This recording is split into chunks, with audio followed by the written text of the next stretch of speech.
Hi friends, तो अब हम स्टडी करेंगे एडवर्ब्स ऑफ नंबर, संख्यावाचक क्रिया विशेषण।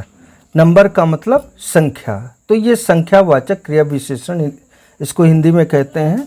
जो एडवर्ब्स किसी कार्य यानी एक्शन होने की संख्या या आवृत्ति को व्यक्त करते हैं उन्हें एडवर्ब्स ऑफ नंबर वे कहलाते हैं। इसको एडवर्ब्स ऑफ नंबर भी कह सकते हैं और एडवर्ब्स ऑफ फ्रीक्वेंसी भी कुछ ग्रामर्स की बुक में लिखा गया है, तो दोनों बात एक है। ये किसी कार्य के होने की संख्या या आवृत्ति को व्यक्त करते हैं। एग्जाम्पल में, उदाहरण में once, twice, again, seldom, seldom means होता है कभी कभार, always, never, often, rarely, secondly, thirdly, etcetera. हमने इसमें से कुछ इंपॉर्टेंट एडवर्ब्स ऑफ नंबर्स की लिस्ट यहाँ दी है, तो एग्जाम्पल के जरिए हमने इसको क्लियर किया है। द पोस्टमैन कॉल्ड अगेन, तो पोस्टमैन ने पुकारा, अगेन मीन्स दोबारा। कितनी बार पुकारा? दोबारा पुकारा, यानी एक बार पुकार चुका था। तो अगेन क्या हुआ?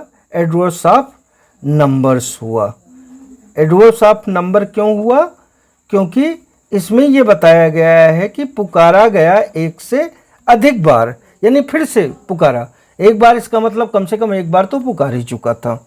दूसरा हमने एग्जाम्पल लिया है, सी सेल्डम डांसेज, वो कभी कभार डांस करती है। तो सेल्डम की मीनिंग क्या होती? कभी कभार। वो कभी कभार डांस करती है, यानी रोज डांस नहीं करती है। तो यहाँ सेल्डम क्या हुआ? एडवर्ब्स ऑफ नंबर हुआ। तीसरा एग्जाम्पल हमने लिया है, ही फ्रीक्वेंटली कम्स अनप्रिपेयर्ड, वो अक्सर बहुधा, यहाँ फ्रीक्वेंटली का मतलब क्या हुआ? बहुधा, यानी अक्सर। वो पेड़ चला आता है, मतलब बिना प्रिपरेशन के, बिना तैयारी के वो अक्सर आ जाता है। तो यहाँ पर फ्रीक्वेंटली क्या हुआ? अक्सर का मतलब तमाम बार, तो फ्रीक्वेंटली क्या हुआ? एडवर्ब्स ऑफ नंबर हुआ। तो इस तरीके से एडवर्ब्स ऑफ नंबर जो हैं ये संख्यावाचक क्रिया विशेषण है। ये किसी एक्शन या कार्य के कितनी बार हुआ है उसको व्यक्त करते हैं।